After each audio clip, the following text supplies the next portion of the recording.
Hey guys, what's up? All right, so I thought I would do a quick video and kind of give you an update on my Amazon situation. Now, my personality type is I like to try to fix things and make things work and solve the puzzle, but I only put so much energy in it before I'm just like, you know what, this is a waste of my time and I just need to move on. Why are you giving up?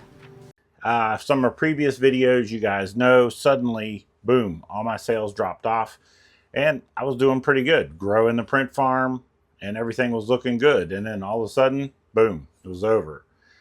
So, what things have I done to try to recoup that? All right, so I initially started running ads. I just kept the exact same listing, turned up some ads, but unfortunately, in the category I was playing in, well, the bids were pretty high. I could actually bid up to $3 and still wasn't getting placement. So something's going on there. Obviously, it's a very competitive category. And me being an accessory to that product, I really couldn't afford to play in that area. So it's a tough situation, but it is what it is. But I gave it a try. I wanted to see what would happen. So advertising into that category obviously was not working. Now, previously, what I discovered is that I had placed my product, an accessory to another product directly in the same category of that product. Now, at the time I did that, it made a lot of sense. If you're there buying that product, my accessory would be there. And that's what initially gave me all the traction that I had gotten. Now, come to find out, that's a bit of a gray area on Amazon, and they will shut you down for that. So that is yet another possibility of why my initial, good luck or sales actually suddenly dropped off because they realized, hey, this isn't where this product should be, and they suppressed it. Now, at no point ever did any of my listings say they were suppressed, or did I not have the featured offer, or nor did my account health ever indicate that there was a problem. So, what have I done lately? Well, after the ads, and obviously that didn't work, I said, you know what? I'm going to get some new pictures and I'm going to relist the product. I'm actually going to delete the listing and then I'm going to relist it back in that same category where, well, technically it shouldn't be, just like it did before, and we'll see how it goes. Now, since then, I've actually released a new product, and I kind of looked at the sales for that particular product, and it's about $3,000 per month, and this is an accessory to that product. So I thought that might do pretty well too. So I went ahead and threw that up on Amazon, and kind of the same tactic. It's an accessory to a product, so I put it in the actual category of that product. Now, even though I found some initial success in Amazon doing that and actually no ad spend, so things were going well, unfortunately, this time around it has not worked. And since putting both of those products up, I've only sold one, and it's been 2 weeks. So I don't know if overall I'm just like being punished, like my account has actually been punished somehow, because even if I relist a product, even if all of the metrics look good, no, nothing's going. Now, I haven't checked views lately, so I don't know how many views the products are actually getting.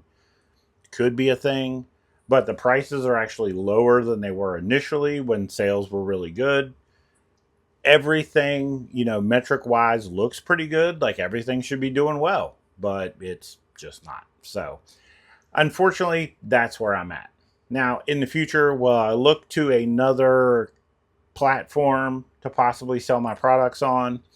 I like Amazon because you're kind of a needle in a haystack. And if you can get attention there, you really don't really suffer from that same situation that you get on Etsy. See, on Etsy, if you have a product idea and you put it on Etsy, there's a pretty good chance that someone's going to rip you off. They're going to take your product, they're going to start producing it themselves, and they're going to probably sell it less than you sell it for because they just don't do the business math correctly. So you get in a situation on Etsy where you're getting ripped off and people are copying your product, and I want to avoid that platform because of that. So that's why I really like Amazon. But Amazon is super hard to get traction on. If you can't get traction, you just sit there dead in the water. Like, you have to run ads. And if it's a highly competitive category, you're going to have to pay major to get any attention in that category. So it's kind of tough. Now, I have set up a website for myself. So I have my own website now, and my products are on there. And I actually did a Facebook boost and boosted my new product on Facebook to try to get some people's attention. But so far, that hadn't worked either. That ad ran to its completion, which I just ran it for a week. And it ran to its completion. It did get a lot of clicks, but not a lot of purchases, or no purchases, I should say. So, again, it's a very niche product. A lot of people are going to click out of curiosity, and they may look at it, but if they don't have that product, then obviously they don't need that accessory. So you're paying for a lot of clicks where people aren't buying. It's not because of the price. The price is cheap. It's $15. I think anybody would pay that for an accessory for a product that they paid over $100 for. So I don't think that's really the case, but it's a tough market. So I'm kind of sitting here reevaluating everything at this point. I have 3, 4, 5, 6 different 3D printers now. Honestly, the Anycubic Cobra 3 Max, I never intended to do any kind of production work with. It's just for if I need to produce a big ass part, I got a big ass printer to do it.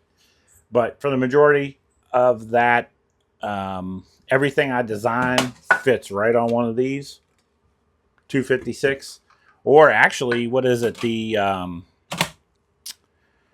Flash Forge, what are they? 220, I think 220. Yeah. So everything I design fits on 220. That way I can print it out on these machines. So I don't know. It is what it is. I haven't used the X1C in forever.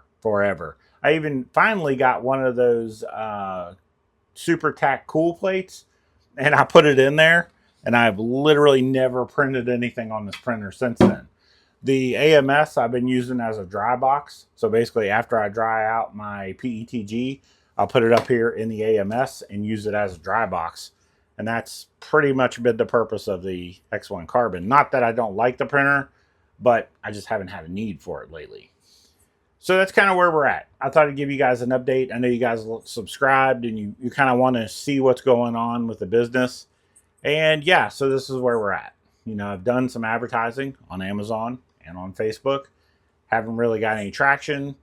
And as it seems right now, everything's just kind of dead in the water. We've had a lot of fun, man. I was coming home every night printing and filling orders, and everything was cool. And now it's kind of over. And I guess the weird part is like, honestly, man, I got some extra time now, which is kind of nice. Man, I would work, do my yard work, do all the stuff I have to do. And then every spare moment of my life was in this room packing these orders. So if it's just temporary, it's like a time off thing, then cool. You know what? I don't mind it. If it gets fired up again, that's cool too, because I had a lot of fun doing it, and I had a lot of fun buying 3D printers and messing with them and trying to get them to run, optimally for what I needed them to do. So I guess that's it for now, guys. Well, I appreciate you tuning in. If you have any questions or comments, absolutely hit that comment box and let me know. I'm not giving up on you. Trust me. I'm going to find another angle. I don't know what it is yet, but I'm going to find another angle. All right, guys, later.